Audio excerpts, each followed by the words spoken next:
Okay so previous video में I discussed कि क्या क्या इंपॉर्टेंट टॉपिक्स हैं एमपीए में which are most probable to come in your exams.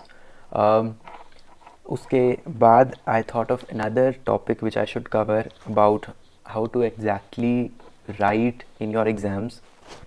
देखो, इस चीज़ की इम्पोर्टेंस बहुत बहुत ज़्यादा है। लाइक पता होना चाहिए कि कैसे लिखना है, बिकॉज अल्टीमेटली खुद सोचो ना कि जो एग्ज़ामिनर चेक कर रहा है तुम्हारा आंसर शीट, उसके पास सिवाय उस आंसर शीट के और कोई पॉइंट ऑफ कांटेक्ट नहीं है तुम्हारे ब्रेन तक के पहुंचने तक का, कि वो कैसे टेस्ट करेगा कि तुम्हें कितना आता है। उसका इकलौता प्रूफ वही आंसर शीट है, तो उसमें जो लिखा है वो उसी की बेसिस पे जज करेगा। शायद तुम्हें ज़्यादा आता होगा, तुम उस हिसाब से लिख नहीं पाए, तो अल्टीमेटली उसे तो यही दिख रहा है कि तुम नहीं लिखा, तो तुम्हें नहीं आता होगा, वो यही मान के चलेगा, right. So this is very important कि तुम उसको जो प्रेजेंट कर रहे हो, दैट शुड बी सच कि उसको तुम प्रूव कर दो कि हाँ मैं सच में पढ़ के आया हूँ। So you have to write whatever you know to the fullest of your potential and capabilities. So देखो, सबसे इम्पॉर्टेंट चीज़ होती है आंसर प्रेजेंटेशन में, जैसे मैंने हमेशा बोला है कि तुम्हें आंसर पॉइंट्स में लिखने हैं। पॉइंट्स में लिखने का मतलब ये नहीं है कि तुम हर चीज़ बस ऐसे .1 .2 .3 ऐसे नहीं। Right neatly as per the question, कि मान लो क्वेश्चन किसी चीज़ की इंपॉर्टेंस पर है या किसी चीज़ की लिमिटेशन पर है, you have to write .1, you will write. अच्छा, पहले आंसर में ये भी लिख दिया करो है ना, आंसर नंबर क्या है, वो आंसर नंबर 1। एंड प्रेफरेबली तुम मार्जिन अगर ड्रॉ कर रहे हो, जो तुम्हें करने चाहिए, इफ़ समवन इज सेइंग कि मार्जिन ड्रॉ नहीं करने चाहिए, I will not suggest that, क्योंकि margin was actually a thing which was made for presentation of your answers, कि आंसर शीट अच्छी लगती है, क्योंकि तुम मार्जिन नहीं लिखोगे तो तुम्हारे आंसर ऐसे दिखेंगे, which is very shabby. Margins रखोगे तो क्लैरिफाई होगा कि हाँ this is your answer, and answer सुंदर दिखता है और लगता है कि हाँ अच्छे बच्चे ने लिखा है। इट्स जस्ट माइंडसेट का खेल है और कुछ नहीं है, इंप्रेशन ही जमा रहे हैं at the end of the day. Okay, so जो आंसर शीट होगा, आई विल से कि तुम बस शुरू में यहाँ जैसे, अच्छा just use 1 pen, okay, just एक ब्लू पेन एंड एक pencil. Blue pen plus pencil is enough. तुमने यहाँ लिखना है answer 1 in the middle of वो, ठीक है, मार्जिन के इधर मत लिखो, इधर लिख दो आंसर नंबर 1, उसको अंडरलाइन कर दो, then start with your answer.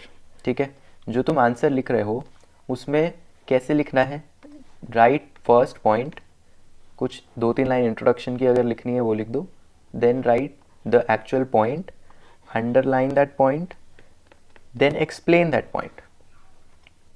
समझ गए? मतलब पॉइंट लिखा, पॉइंट की explanation, then you will do the second point, वही चीज़ रिपीट करोगे। मतलब हेडिंग लिखा, देन ऐसे लाइन मारा, एंड देन उसका फिर एक्सप्लेनेशन लिखा। समझ रहे हो? एंड इस तरीके से क्या होगा कि लगेगा कि एक्सप्लेनेशन इज़ इनफ, क्योंकि अगर तुम सिर्फ पॉइंट लिखोगे, .1 ऐसे, .2 ऐसे, .3 ऐसे, इट लुक्स कि कम लिखा है।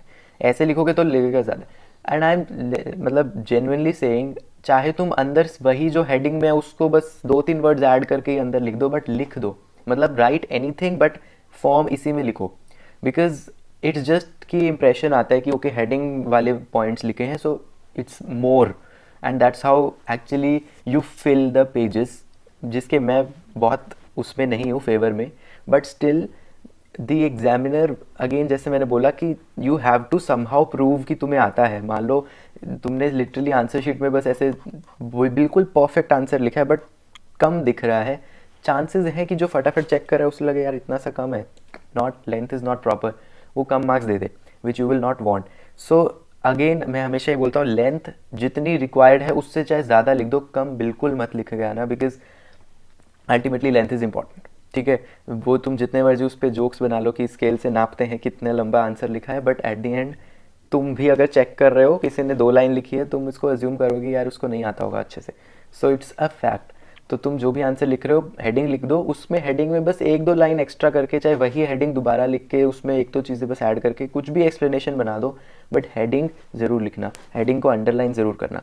उसके बाद अगर चाहो तो फ्लो चार्ट्स बना सकते हो।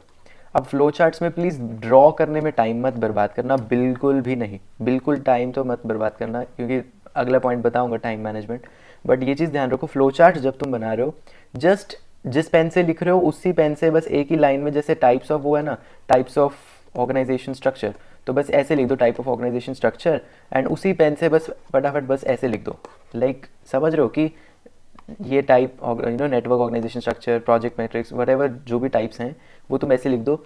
It will take hardly 2 minutes, 2 minute भी नहीं लगता, 10 सेकेंड में बस ऐसे बस टाइप्स लिखा, लाइन्स बना दी ऐसे और लिख दिया। इवन इफ़ यू वांट कि इससे भी सिंपल थोड़ा हो तो ऐसे भी लिख सकते हो, टाइप्स लिख के types of this this this, then फिर एक लाइन ऐसे बना दो, फिर ये करके नंबर 1, फिर ये करके नंबर 2 जो भी लिखना है तुमने, फिर नंबर 3 ऐसे, मतलब ऐसे वाला भी बना सकते हो, ऐसे वाला भी बना सकते हो। इट्स जस्ट, मतलब मुझे लग रहा है मैं बहुत बच्चों वाली चीज़ें बता रहा हूँ, बट एग्जाम के प्रेशर में ना ये सब चीज़ें रह जाती हैं। लाइक तुम पेपर देखे आओगे, फिर तुम्हें लगा अरे यार कहीं फ्लो चार्ट तो बनाया ही नहीं, अरे कहीं तो ये तो लिखा ही नहीं, अरे कहीं ये तो रह गया, मतलब वो चीज़ें ना हो, पहले से दिमाग में होंगी, सो कहीं ना कहीं तो याद आ जाएगा कि चलो इस वाले में फ्लो चार्ट बना देते हैं। ठीक है, एक और चीज़ टाइम मैनेजमेंट, जैसे मैंने बोला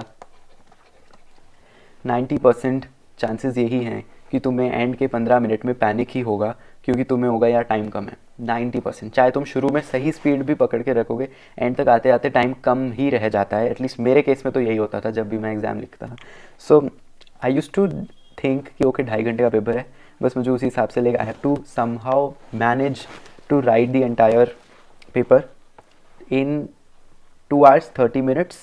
उसके बाद थोड़ी बहुत चीज़ें अपने आप रह जाती थी कि अच्छा फ्लो चार्ट तो कहीं बनाया नहीं, तो कहीं वो बना दिया, अच्छा कहीं पे 2-3 पॉइंट्स याद आ गए बाद में, वो लिख दिए, कीवर्ड्स अंडरलाइन नहीं किए वो रह गए, वो कर दिए, या और कुछ याद आ जाता है कि मतलब बहुत काम होते हैं। एट दी एंड तुम्हें रियलाइज़ हो जाएगा कि टाइम जितना बचा के चल सकते हो उतना चलो, because at the and panic ना हो तो अच्छा है। बिकॉज एंड में पता है क्या होगा, पहले तो सुंदर सुंदर राइटिंग में लिख दोगे कि तुम्हें लगेगा कि हाँ छोटा पेपर है, ये वो है, सिंपल है, फिर एट द एंड क्या होगा, लास्ट के 2 पेज ऐसे ऐसे ऐसे गंदी हैंड राइटिंग में फिर लिखोगे, और कम पॉइंट्स लिखे जाएंगे, ना सोचने का टाइम होगा उस टाइम, बस लिख दोगे जैसे तैसे। तो शुरू के आंसर अच्छे होते हैं, लास्ट के बेकार होते हैं, ऐसा नहीं होना चाहिए। सो टाइम बहुत अच्छे से मैनेज करके चलना, मतलब शुरू से ही तुम बहुत स्पीड पकड़ के चलना, बहुत स्पीड पकड़ के, तो एंड तक आते आते फिर नॉर्मल वो अपने आप टाइम तक ही होगा। जस्ट ध्यान में रखो ये चीज़, एंड लागू कर लेना। मतलब सुन तो सब लेते हैं कि हाँ टाइम बचा के चलना है, ये चलना है, पता सबको होता है कि हाँ टाइम कम पड़ सकता है, बट एट द एंड फिर भी रह जाता है वो लैक कहीं पे, तो वो ना रहे, कहीं पे भी कमी ना रहे, इसलिए make sure time proper manage करके ही चल रहे हो। ठीक है, ओके।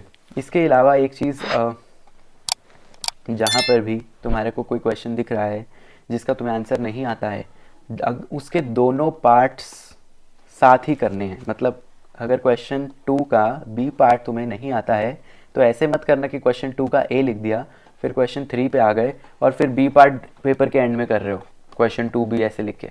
Never never. जैसे मैंने बोला ना, बहुत साफ साफ चलना, आंसर 1 बीच में लिख के शीट के, आंसर पूरा लिखोगे, फिर आंसर 2, फिर आंसर 3 ऐसे पेज पे, और नया आंसर नेक्स्ट पेज से स्टार्ट करना है। ये सब बहुत बच्चों वाली कॉमन सेंस की बातें हैं, but I am just reiterating कि दिमाग में बैठ जाए। ठीक है, I just thought of making sure कि okay you know all of this. Okay, इसके अलावा एक चीज़, जैसे मैंने बोला कि दोनों पार्ट्स एक ही जगह पे करने हैं।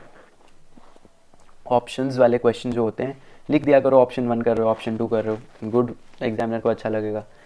इसके अलावा what else should we discuss, जैसे मैंने बोला कीवर्ड्स तुम अंडरलाइन कर रहे हो, प्लीज़ उस पर टाइम वेस्ट मत करना कि तुम अंडरलाइन पेंसिल लेके चल रहे हो और बीच में डायग्राम्स में वेस्ट कर रहे हो टाइम उस पर। अगेन वो टाइम मैनेजमेंट सब खत्म कर देगा तुम्हारा। बस पेंसिल एक हाथ में रख लिया करो कि हेडिंग्स अंडरलाइन कर ली, वो बाद में टाइम बचता है तो और चीज़ें अंडरलाइन कर देना। हेडिंग्स साथ साथ अंडरलाइन करके चलना, बाकी तुम्हें कुछ लग रहा है बहुत इंपॉर्टेंट कोई कीवर्ड है वो अंडरलाइन करके चलना, बाकी don't waste your time in presentation. At the end answer का content is what matter, and answer की लेंथ इज़ व्हाट मैटर, वो भी प्रॉपर लेके चलोगे तो सुखी रहोगे एग्ज़ाम में। ठीक है, इसके अलावा I don't think there is anything. मैं इसको बहुत शॉर्ट रख रहा हूँ बिकॉज तुम्हारे पास भी टाइम कम है। सो या आई होप समझ में आया होगा कैसे पूरा प्रेजेंट करना है। पैनिक मत करो, पेपर मुश्किल नहीं आएगा, बट लिखने का तरीका अच्छा होगा तो वो नंबर आ जाएंगे फॉर श्योर। सो या ऑल द बेस्ट एग्ज़ाम्स के लिए, अच्छे से करना। गुड विशेस मेरी तरफ से, एंड या you will do well, I know it, ठीक है। जितनी भी तैयारी हो रही है, डोंट पैनिक, जितना है रिलैक्स्ड मोड में, जितना आता है उतना लिख के आ जाना। एंड बोनस चीज़ मैं भूल गया बोलना, चीटिंग में टाइम वेस्ट मत करना। बहुत उससे बता रहा हूँ कि कोई फ़ायदा नहीं है। इट्स ओके, तुम जितना खुद सोच के लिख दोगे वो हो जाएगा। ये कोई MCQ वन वर्ड नहीं है कि तुम पूछ के कोई हाँ मिल गया एक नंबर, पूरा आंसर कोई नहीं बता पाएगा कि हाँ हाँ ओके आई शुड नॉट से दिस, बट तुम्हें कहीं लग रहा है कि हाँ किसी पॉइंट्स याद नहीं आ रहे या वो नहीं आ रहा कि हाँ कौन से वाले थे, खुद सोच लो पहले, शायद आ ही जाए दिमाग में, नहीं आ रहे तो देख लेना, but I will say don't don't do it. मैं इस चीज़ में बिलीव करता हूँ कि वो देख रहे हैं ऊपर, ठीक है, तो उनसे थोड़ा डर लो। क्या पता जो उनकी कृपा से थोड़े अच्छे नंबर आ जाएं, चाहे कम लिख के आए हो, बिकॉज लक बहुत मैटर करता है। मैंने बहुत देखे हैं जो बहुत पढ़ पढ़ के भी उनके कम रह जाते हैं ग्रेड पॉइंट, और बिना पढ़े भी कईयों के बहुत अच्छे आ जाते हैं ग्रेड पॉइंट।